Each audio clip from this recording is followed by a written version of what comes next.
Pixar a enfin publié une longue bande-annonce pour la suite du film Vice Versa.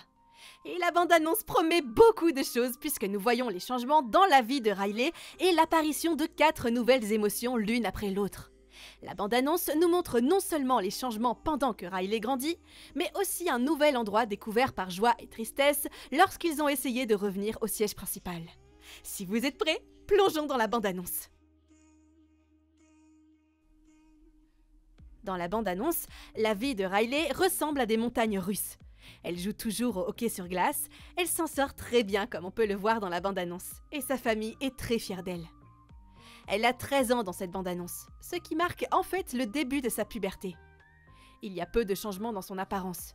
Elle est confrontée aux problèmes normaux de l'adolescence, comme porter un appareil dentaire, aller chez le dentiste et avoir de l'acné. Il y a même une scène amusante dans la bande-annonce. Elle se rend à la clinique dentaire, probablement pour une visite de contrôle. L'un des élastiques quitte les dents de Riley pour aller se loger dans le visage du dentiste. L'animation est excellente, capturant tous les détails de l'adolescence. Acné, rougeur sur la peau et visage gras, tout est naturel afin de montrer aux jeunes qu'il s'agit de choses normales. En ce qui concerne ses émotions, Riley semble enfin capable de les contrôler et de les gérer parfaitement pour réussir. C'est assez évident lorsque la joie, la peur, la tristesse, la colère et le dégoût s'associent pour stabiliser l'humeur de Riley pendant la course. Et à la fin, elle réussit. Enfin, les autres nouvelles émotions font officiellement leur apparition dans la bande-annonce. L'embarras est à l'honneur dans Vice Versa 2, se marquant des autres émotions puisqu'il est plus grand.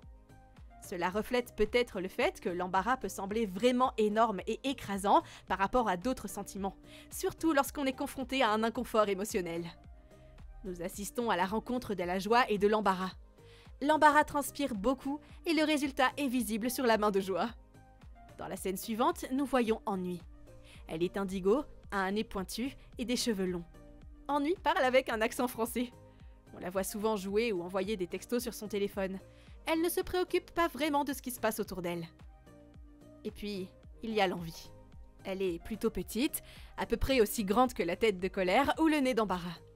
Elle a la peau cyan, du fard à joues roses, des taches de rousseur, des cheveux sarcelles, avec une barrette violette et des yeux verts. Elle porte une chemise lavande. Sa taille, comparée aux autres émotions, montre comment les gens peuvent se sentir inférieurs lorsqu'ils se comparent aux autres. Elle met en évidence le sentiment de vouloir ce que les autres ont ou de se sentir petit en comparaison. Même si la première bande-annonce nous avait déjà donné quelques impressions sur Anxiété, la nouvelle bande-annonce nous en apprend davantage sur elle. Elle est très nerveuse à l'idée de faire bonne impression, surtout sur Joie. Anxiété est une grande planificatrice qui a besoin que tout se passe comme prévu. Sinon, elle craint que cela ne revienne la hanter plus tard. Comme Joie, Anxiété veut tout contrôler et n'aime pas qu'on la mette de côté. Elle est prête à se débarrasser de tout ce qu'elle considère comme inutile ou risqué pour Riley, même si cela implique d'embouteiller de vieilles émotions ou de changer toute la personnalité de Riley. Ces émotions vont avoir un énorme conflit lorsque Riley devra essayer des choses pour la première fois ou lorsque les choses commenceront à changer autour d'elle. Revenons à Riley. Alors qu'elle progresse dans sa carrière de hockeyeuse, les choses semblent devenir plus professionnelles lorsqu'elle entre dans un bâtiment appelé Ice Arena. On voit d'autres personnes qui attendent devant le bâtiment. Elle y rencontre l'une des filles qui a l'air plus cool que les autres. Elle porte un sweatshirt bleu surdimensionné, un pantalon gris, des accessoires cool et des chaussures de sport. Certaines de ses mèches de cheveux sont colorées en rouge. Riley l'adore. Depuis la sortie de la bande-annonce, il y a un peu de simplisme entre ces deux-là. Même si je pense que Disney ne prendrait pas le risque de limiter son marketing en faisant de Riley un membre de la communauté LGBT, il serait vraiment intéressant de voir le parcours d'une personne homosexuelle, ou, a priori, dans le cas de Riley, bisexuelle. En grandissant, elles peuvent se sentir obligées de correspondre à certaines attentes en matière de genre ou de sexualité. Cela peut leur donner l'impression de ne pas être à leur place ou de devoir cacher qui elles sont vraiment. Les personnes LGBT peuvent être victimes de discrimination, de brimades ou de rejet de la part de leur père ou même de leur propre famille. Beaucoup de gens disent que Riley rougit devant la nouvelle fille parce qu'elle pourrait avoir le béguin pour elle. Et personnellement, j'adore cette théorie. Il s'agit d'une situation qui peut se terminer par l'une ou l'autre réponse. Vous comprendrez ce que je veux dire dans les minutes à venir lorsque nous parlerons des événements réels qui se déroulent dans la bande-annonce. À part cela, il semble qu'elles s'entendent plutôt bien. Riley la voit peut-être comme une idole. Envie montre l'admiration de Riley en se concentrant sur ses cheveux. Et c'est à ce moment-là que l'on voit des fissures dans les amitiés de Riley. Elle semble choisir ses nouveaux amis plutôt que d'autres. De nouveaux amis sympas plutôt que ceux que l'on pense pouvoir garder dans sa poche. C'est une chose assez courante à notre époque, n'est-ce pas? Dans le film, Anxiété est très nerveuse. Transportant de vraies valises, elle est très nerveuse surtout à l'idée de rencontrer des émotions comme joie. C'est une méga planificatrice qui veut que tout se passe exactement comme elle l'a prévu, craignant qu'un faux pas ne revienne la hanter dans le futur. Comme Joie dans le premier film, Anxiété est une maniaque du contrôle qui veut diriger la vie de Riley. Elle est prête à abandonner tout ce qu'elle pense être risqué, tout en conservant ses vieilles émotions. Avec l'aide d'embarrassement, Anxiété enferme les vieilles émotions dans un verre, pensant qu'elles ne sont pas assez sophistiquées. Ensuite, Anxiété commence à gérer le système. Elle est la propriétaire du quartier général. Comme nous l'avons vu dans la bande-annonce, elle a beaucoup de sous-émotions et de choses qui analysent tout très fastidieusement et agissent en fonction de cela. Et dans la scène, il y a quelques éléments intéressants. Les écrans sur le mur nous montrent le moment où Riley voit le plus de risques. Il s'agit des moments où elle participe à une course de hockey sur glace, où il est possible que quelqu'un se moque d'elle parce qu'elle porte un appareil dentaire. Et surtout, cette photo. Même si elle est assez éloignée de la caméra, on voit clairement ce qu'il s'y passe. On voit Riley, son petit ami, et la fille cool qu'elle a rencontrée. Et là, nous avons deux théories. Riley est soit lesbienne, soit bisexuelle.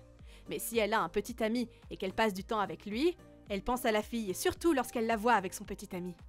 Une autre théorie est la suivante. Depuis le début de leur amitié, Riley adore son style, sa personnalité et ses compétences. Cette fille cool pourrait même être son idole. Cela explique aussi pourquoi Riley refuse de continuer à fréquenter ses anciennes amies, parce qu'elle veut passer du temps avec cette fille. Ainsi, elle peut être plus jolie, plus cool et plus talentueuse. Cependant, j'ai l'impression que cette fille va être la plus grande insécurité de Riley, et cela va débloquer une nouvelle idée nerveuse. Et si le petit ami ou le béguin de Riley préférait cette fille cool à Riley? On voit sur l'image que le garçon regarde derrière la fille cool. Cela me rappelle le mème où un petit ami siffle devant une autre fille tandis que sa petite amie le dévisage avec une expression déçue. J'ai eu une autre idée pour le film et je vais en parler. Ce n'est pas un grand secret que le film va parler des insécurités de l'adolescence. L'intrigue pourrait évoluer comme la fille que Riley voit comme une idole, volant le petit ami de Riley et ses anciens amis qui la soutiendraient, ou peut-être qu'elle serait laissée seule vu que Riley leur a tourné le dos. Qui sait? C'est un peu cliché, mais ça pourrait très bien fonctionner. Que pensez-vous, vous, de cette possibilité? Après qu'Anxiété ait piégé les anciennes émotions et les ait mises dans un verre, les émotions parviennent d'une manière ou d'une autre à s'échapper. Nous voyons de nouveaux endroits dans la tête de Riley.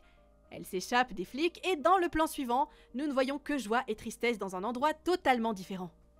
Nous apprenons que le nouveau lieu que visitent Tristesse et Joie s'appelle Sens de l'identité.